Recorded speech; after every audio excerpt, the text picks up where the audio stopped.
siang Sobat Jackwan, berjumpa lagi dengan saya Tami dalam acara Halo Jackwan, ada edisi perdana tahun 2025. Baik Sobat Jackwan, bagaimana kabarnya? Semoga dalam keadaan sehat selalu, amin. Baik, kali ini kita akan mengambil tema yang sedang hangat diperbincangkan di berbagai kalangan, yaitu mengenai pemberian THR di tahun 2025. Sobat Jackwan, pada kesempatan kali ini kita akan menghadirkan narasumber, yaitu dari orang dalam sendiri ya, dari KPPN Jakarta 1. Kebetulan narasumber kita kali ini adalah orang yang sangat kompeten di bidang pergajian, kemudian THR. Nah, kebetulan juga narasumber kita ini menjabat sebagai admin di aplikasi gaji web KPPN. Tanpa berlama-lama, kita sapa dulu narasumber kita. Selamat siang Mas Yudi. Selamat siang Bu, selamat siang Pak Jackwan. Baik, gimana kabarnya Mas Yudi? Alhamdulillah baik Ibu. Alhamdulillah sehat ya Mas Yudi ya. Alhamdulillah sehat. Sibuk apa Mas Yudi? Sibuk THR seperti biasa Bu. Sibuk THR, baik Mas Yudi. Jadi terkait dengan penyaluran dana THR ya Mas Yudi ya, di tahun 2025 ini kan terdapat regulasi, yaitu sudah diatur di dalam PP nomor 11 di tahun 2025 tentang pemberian THR kepada aparatur negara, pensiunan, penerima pensiun, kemudian penerima tunjangan tahun 2025. Kemudian yang kedua diatur juga di dalam Peraturan Menteri Keuangan ya Mas Yudi ya, tahun 2025 nomor 23 tahun 2025 mengenai petunjuk teknis pelaksanaan tunjangan hari raya. Kemudian terkait juga ada nota dinas dari Direktur Pelaksanaan Anggaran nomor 101 tahun 2025 terkait petunjuk teknis pelaksanaan pembayaran THR dan THR keagamaan tahun 2025. Nah, sekarang Mas Yudi, yang menjadi pertanyaan kami, THR ini diberikan kepada siapa Mas Yudi? Oke, baik Sobat Jackwan dan Utami. Jadi untuk THR dan gaji ke-13 ya, karena PP ini kan mengatur THR dan gaji ke-13, itu diberikan kepada aparatur negara, kemudian kepada para pensiunan, penerima pensiun, dan penerima tunjangan. Kalau aparatur negara sendiri itu terdiri dari PNS dan calon PNS. Baik. Kemudian ada P3K yang mungkin baru ya, ada yang dari tahun kemarin dan tahun ini juga ada pengangkatan baru. Betul, kemudian ada sekali. prajurit TNI, anggota kepolisian negara Republik Indonesia, dan pejabat negara. Baik. Apakah THR ini juga diberikan kepada PPNPN Mas Yudi? Betul, untuk THR kali ini diberikan kepada PPNPN, tapi istilahnya bukan THR, Bu Tami dan Sobat Jackwan, istilahnya tunjangan keagamaan. Ya. Baik, tunjangan hari raya keagamaan ya Mas Yudi. Baik. Kemudian Mas Yudi, di sini untuk komponen THR itu sendiri, itu terdiri dari apa aja ya Mas Yudi? Baik. Bu Tami dan Sobat Jackwan semua, untuk komponen secara umum pembayaran THR itu terdiri dari 5. Yang pertama adalah gaji pokok, kemudian ada tunjangan keluarga, tunjangan pangan, tunjangan jabatan atau tunjangan umum, serta ada tunjangan kinerja. Baik. Berarti di sini kalau komponen gaji itu kan ada tunjangan beras ya Mas Yudi. Nah, ini masuk nggak dalam tunjangan THR ini? Tunjangan beras, kalau dia melekat di gaji pasti masuk. Iya, kalau di THR? Kalau di THR selama THR itu kayaknya nggak masuk. Betul, berarti Tidak masuk karena dikecualikan dari betul. tunjangan beras untuk pembayaran THR. Ya, jadi karena tunjangan beras itu kan dalam artian kan ini ya Mas Yudi ya, apa namanya, selama 12 bulan. 12 bulan. Iya. Baik, kemudian basis pembayaran THR ini Mas Yudi, ini didasarkan pada bulan apa Mas Oke, Dedi? baik. Untuk basis pembayaran THR tahun 2025 ini berdasarkan komponen yang dibayarkan atau diterimakan pada bulan Februari tahun 2025. Berarti basis pembayaran ada di bulan Februari. Semua komponen yang diterimakan di bulan Di bulan Februari. Baik. Nah, kemudian apabila Mas Dedi ternyata pada saat bulan Februari itu sudah kenaikan pangkat, tetapi belum dibayarkan. Nah, kemudian kan menjadi basis pembayaran di bulan Februari ya, Mas Dedi ya. Apakah haknya yang di bulan Februari yang seharusnya itu kenaikan pangkat tersebut bisa dimintakan kekurangannya, Mas Dedi? Nah, baik. Ini Ibu Tami dan Sobat Cekwan semua, mungkin ada yang bingung juga ya terkait dengan kenaikan pangkat ataupun ada yang KGB di bulan Februari dan itu menyebabkan kekurangan gaji yang secara reguler yang dimintakan gaji pokok biasa. Selama itu memang TMT-nya di bulan Februari dan seharusnya diterimakan di bulan Februari, nanti juga akan bisa dimintakan untuk kekurangan THR-nya. Jadi jangan khawatir ya Sobat Cekwan semua, kalau memang ada TMT KGB maupun kenaikan pangkat yang mulai di tanggal 1 Februari dan itu menyebabkan kekurangan gaji pokok secara umumnya yang reguler yang biasa diterimakan setiap bulan, nanti juga akan berlaku untuk THR-nya yang dan bisa dimintakan kekurangannya. Baik, jadi di sini bahwa ketika memang itu haknya di bulan Februari itu memang sebesar sekian, maka itu akan menjadi haknya ya, Betul. Mas Dedi ya. Baik, dan bisa dimintakan kekurangannya. Baik, Mas Sangat Dedi. bisa sekali.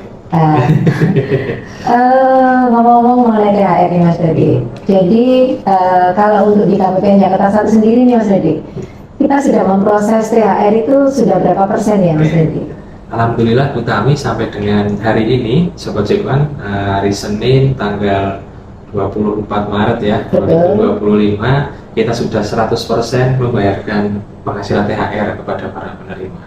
Keren sekali ya, sudah 100% ya Mas Dedi. Pastinya. Alhamdulillah. Jadi hak pegawai, hak ASN itu sudah terpenuhi ya di Mitra KPPN Jakarta 1. Baik, Mas Dedi. Mas Dedi, terkait ada beberapa pertanyaan ini ya Mas Dedi ya. Yang pertama itu Mas Dedi, ada pegawai yang tidak muncul pada saat pembuatan THR. Nah ini bagaimana Mas Dedi? Baik Bu Tami dan Sobat Cekwan semua, apabila nanti mungkin menemui kendala pada saat pembuatan THR, THR 100% ya, mungkin nanti di gaji 13-nya ataupun THR tahun berikutnya gitu ya, pastikan bahwa si pegawai yang akan dibayarkan ini sudah tercatat gaji induk maupun susulannya di periode yang menjadi dasar pembuatan THR-nya. Nah contohnya kalau di THR 2025 ini kan dasarnya adalah gaji atau komponen yang diterimakan bulan Februari. Nah dipastikan untuk komponen yang diterimakan Februari itu seperti gaji induk maupun susulan Februari sudah tercatat atau ada datanya ataupun ada histori pembayarannya pada kartu gaji pegawainya. Oh baik. Mungkin itu tidak bisa diambil karena mungkin belum di load master di aplikasi gaji DPP untuk TNI-nya, atau mungkin belum diimpor secara sempurna. Apabila itu pegawai yang baru diterimakan di bulan Maret, gaji Februarinya masih di satuan kerja lama, itu belum terbawa. Jadi perlu diimpor atau bisa menghubungi admin gaji KPPN mitranya agar dibantu untuk mengimpor histori gaji dari satker lamanya. Oh baik Mas Dedi. Kemudian ketika gaji bulan Februari itu belum diajukan, itu bagaimana mekanismenya Mas Dedi? Kalau gaji bulan Februarinya belum diajukan, jadi begini Bu Tami dan Sobat Cekwan semua, pada dasarnya untuk aturan umum THR secara umumnya itu harus melakukan rekonsiliasi gaji terlebih dahulu, khususnya ada data gaji induk ataupun susulan Februari. Nah, dalam hal gaji induk Februari belum bisa diajukan, berarti satker belum bisa melakukan rekonsiliasi gaji THR. Baik. Kalau satker tidak bisa melakukan rekonsiliasi gaji THR, berarti belum bisa membuat perhitungan tungkin THR. Jadi ada sistematika dan urutan yang harus dilakukan terlebih dahulu sebelum memulai perhitungan THR-nya. Kalaupun tadi seperti case-nya gaji induk Februari belum diajukan, berarti harus mengajukan dahulu rekonsiliasi gaji induk Februarinya yang nanti digunakan sebagai dasar pembuatan perhitungan gaji THR-nya. Oh, baik, berarti apabila memang belum ada dan belum mengajukan harus dibuatkan rekonsiliasinya dulu ya Mas Betul. ya. Supaya nanti bisa dibayarkan THR-nya dengan dasar pembayaran gaji bulan Februari tersebut. Baik Mas Dodi. Nah, kemudian untuk P3K Mas Dodi, mengapa P3K ini THR-nya tidak full? Padahal sudah bekerja lebih dari 1 tahun. Oke, baik, Bu Tami dan Sobat Cekwan semua, kenapa kok P3K ini mungkin tidak bisa full dibayarkan THR-nya kalau belum bekerja 1 tahun ya? Ini ternyata regulasi terbaru, Bu Tami dan Sobat Cekwan semua. Oh baik, ada regulasi terbaru ya Mas Dodi? Terkait dengan P3K di PP dan PMK, di mana untuk P3K ini nanti akan dibayarkan secara proporsional. Nah, proporsional ini dihitung 1 tahun ini tadi Bapak Ibu ya dan Sobat Cekwan semua. Jadi 1 tahunnya itu dihitung dari periode Maret tahun 2024 sampai dengan Februari 2025. Jadi kalau nanti misalnya pada satuan kerja Sobat Cekwan semua ada P3K yang baru diangkat mungkin di akhir bulan Desember ataupun Oktober tahun 2024, itu tidak bisa dibayarkan secara penuh THR-nya, tergantung dari perhitungan proporsional N/12 atau jumlah bulan yang bersangkutan bekerja ya, dari pengangkatan sebagai P3K-nya dibagi 12 bulan dalam 1 tahun dikali nilai gajinya gitu. Jadi nanti pada saat perhitungan THR gaji P3K itu akan berlaku proporsional, dihitung secara otomatis kalau untuk gaji, tapi nanti untuk tungki THR-nya diharapkan Sobat Cekwan semua mengikuti proporsional yang ada di perhitungan gaji THR-nya, begitu Bu Tami. Baik, berarti kalau untuk P3K ini Mas Dodi ya, untuk perhitungan THR-nya ini dihitung secara proporsional ya. Betul. Jadi N/12. Iya. Nah, tetapi untuk tungki THR ini Satker itu manual ya Mas ya? Betul, manual. Perhitungannya manual. Nah, untuk perhitungan manual ini memang dibutuhkan istilahnya integritas ya dalam hal menghitung dengan proporsional yang benar dan tepat gitu ya Mas Dodi ya. Betul. Baik. Nah kemudian bagaimana pengisian bulan awal dan bulan akhir untuk pengajuan tungki THR ini Mas Dodi? Baik, Bu Tami dan Sobat Cekwan semua, karena ini pembayaran THR itu basisnya adalah bulan Februari penghasilannya, maka untuk pembuatan tungki THR yang nanti Sobat Cekwan semua cantumkan periode awal dan akhirnya di ADK pembayaran yang akan diupload di gaji web, itu wajib disetting ke bulan Februari atau 02.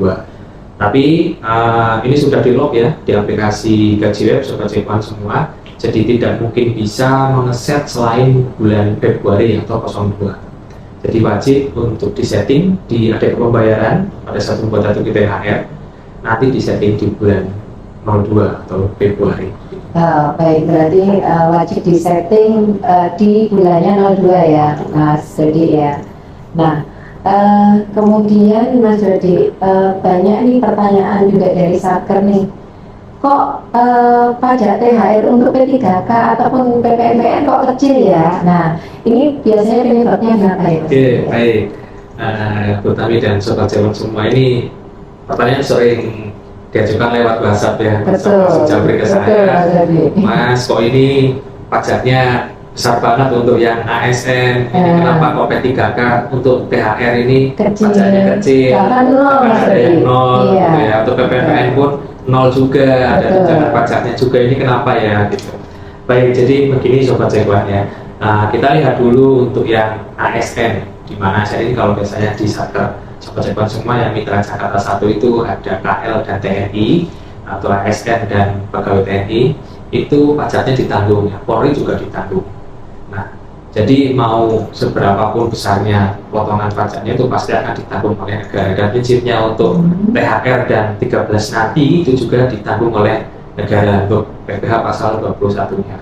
Nah, pasti akan besar kalau untuk yang ASN yang pajaknya tertanggung, karena pada bulan Maret ini kalau Sobat Cekuan semua melihat aturan terkait sistem TER, tarif efektif rata-rata, itu membaca akumulasi penghasilan yang diterimakan pada periode yang sama.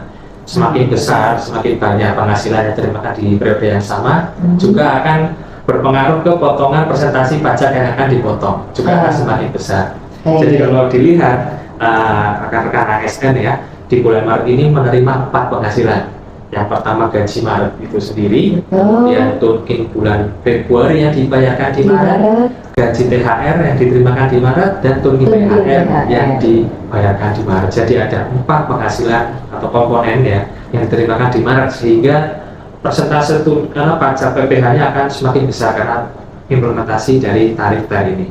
Nah, kebalikannya untuk P3K dan PPNPN kenapa lebih kecil dari ASN? Itu karena yang sebelumnya P3K dan PPNPN ini pajaknya kan tidak ditanggung pemerintah ya. Betul, bersifat final, Mas. Sebabnya dan ditanggung pribadi. Betul. Sehingga untuk komponen THR dan gaji 13 ini itu dipisah, tidak dijadikan satu komponen seperti dengan ASN tadi.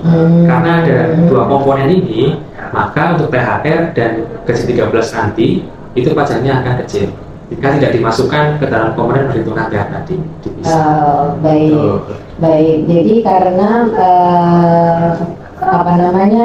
sesuai peraturan bahwa untuk pengenaan pajak THR untuk P3K dan PPNPN ini kan ditanggung pemerintah ya Mas ya, karena ditanggung pemerintah, jadi potongannya menjadi lebih kecil, gitu. Baik.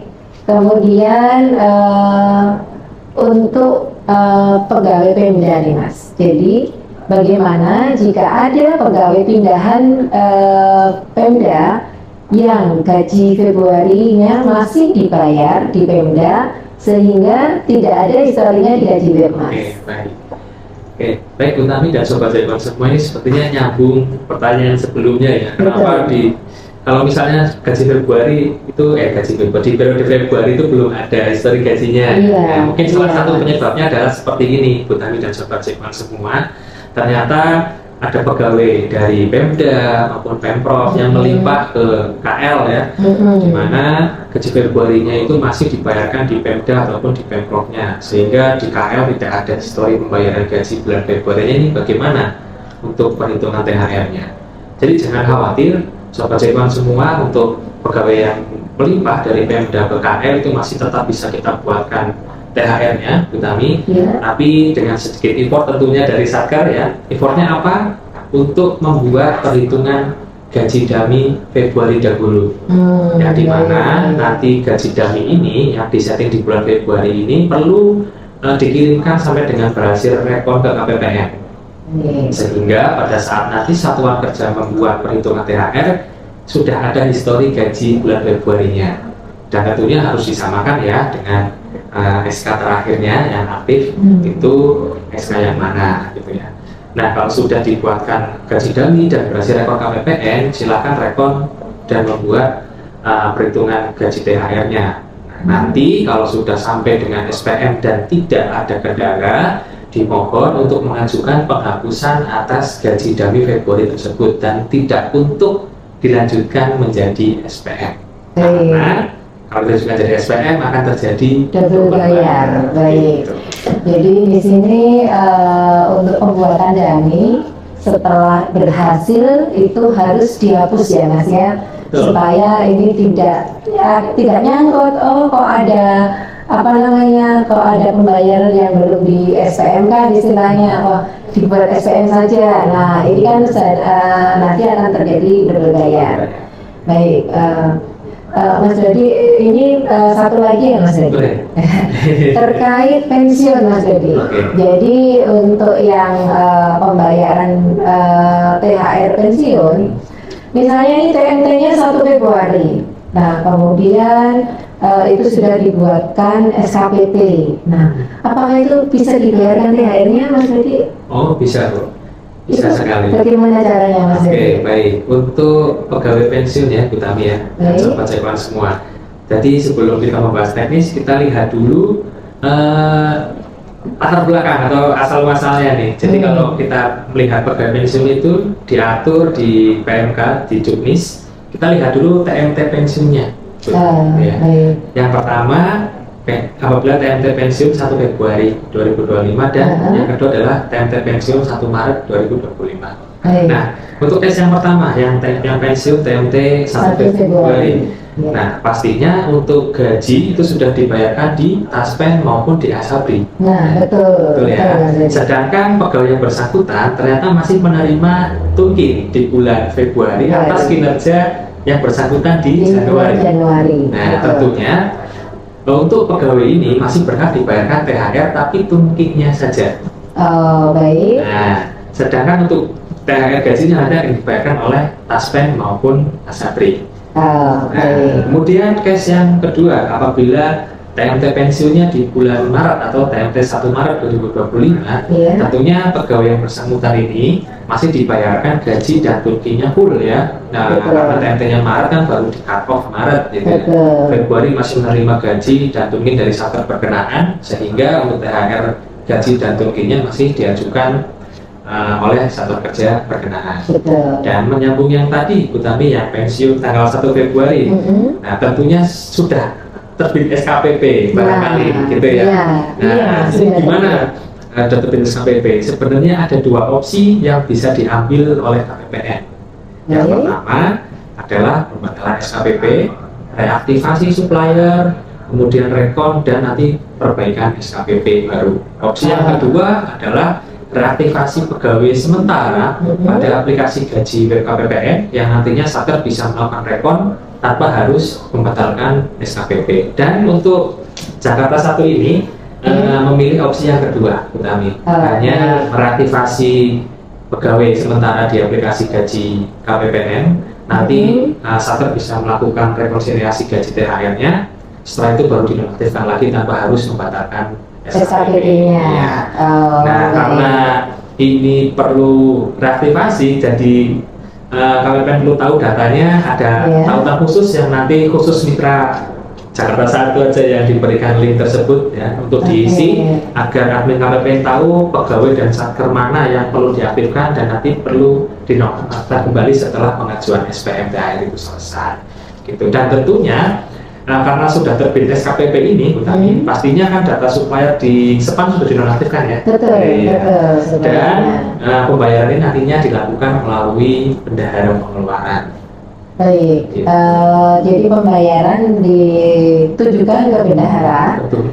Dikarenakan memang suppliernya itu sudah dinonaktifkan ya, karena memang pensiun, ketika pensiun otomatis suppliernya akan dinonaktifkan. Nah, untuk yang kasus pensiun ini Mas, jadi ya, ini apakah perlu semacam kayak dispensasi karena itu ditujukan ke bendahara atau tidak perlu? Nah, ya.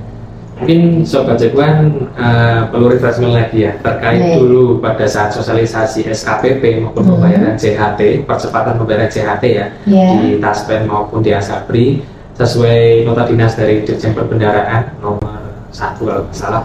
Ya, itu tidak perlu mengajukan dispensasi ke KPPN untuk belajar 51 selama itu keperluannya untuk pegawai yang pensiun atau yang telah mencapai BUP atau batas usia pensiun. Nah, itu dibebaskan dari dispensasi, namun nanti sebagai pembeda dari SPM yang lain kan nanti dipisah ya, Utami yang mengajukan SPM-nya. Untuk pengajuan THR bagi pegawai pensiun perlu menambahkan frasa khusus di uraian SPM-nya. Jadi KPPN tahu bahwa ini nanti ke bendahara pengeluaran untuk pegawai pensiun. Gitu. Nah, tapi berbalik halnya dengan untuk pegawai yang meninggal, Utami ya. Ada pensiun pasti ada yang meninggal gitu ya.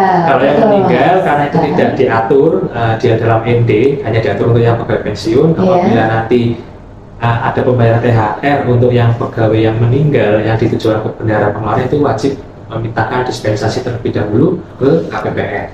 Baik, Mas Dodi, berarti dalam hal ini ketika memang itu untuk keperluan pensiun maka tidak diperlukan dispensasi ya, tetapi menambahkan uraian di dalam kolom uraian di SPM itu.